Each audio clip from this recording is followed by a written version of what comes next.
بسم اللہ الرحمن الرحیم۔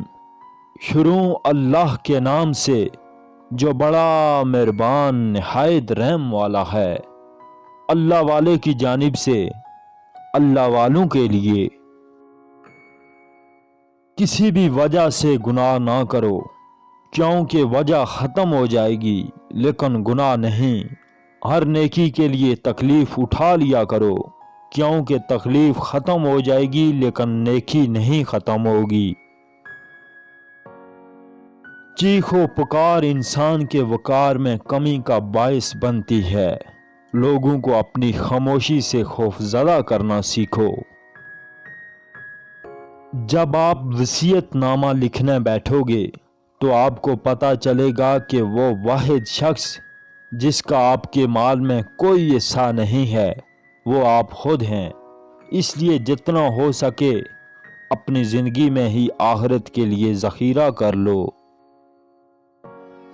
سب سے بہترین تحفہ جو مرد اپنی بیوی کو دیتا ہے وہ اس کا وقت، اس کی توجہ اور اس کا پیار ہے۔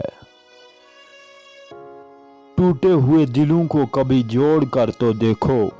نیکی یہ مختصر ہے لیکن حد سے کم نہیں ہے۔ کسی کے آنسو زمین پر گرنے سے پہلے اپنے دامن میں جذب کر لو، یہی انسانیت کا معراج ہے۔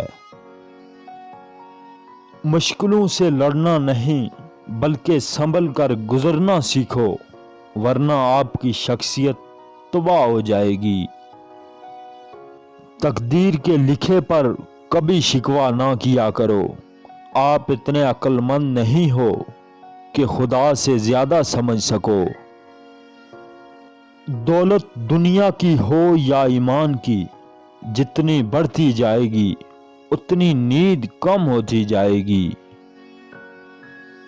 فرش والے لاکھ کہیں یہ ممکن نہیں، مگر اس کی ایک کن پر میں نے تقدیریں بدلتی دیکھی ہیں۔ اگر جنت میں اپنی مرضی کی زندگی گزارنا چاہتے ہو تو اس دنیا میں رب کی مرضی کی زندگی گزارو۔ ایک دوسرے کے رزق پر نظر مت رکھو، کیونکہ اللہ سے بہتر تقسیم کرنے والا کوئی نہیں ہے۔ اچھا ساتھی وہ ہے جسے دیکھنا تمہیں اللہ کی یاد میں مصروف کر دے، جس کی گفتگو تمہارے علم میں اضافہ کر دے اور جس کا عمل تمہیں آخرت کی یاد دلائے۔ حضرت علی رضی اللہ تعالیٰ عنہ نے فرمایا کہ اگر انسان زندگی میں مایوس ہو تو اسے کامیابی بھی ناکامی نظر آتی ہے۔ صبر ایک ایسی سواری ہے جو اپنے سوار کو گرنے نہیں دیتی، نہ کسی کے قدموں میں اور نہ کسی کی نظروں سے۔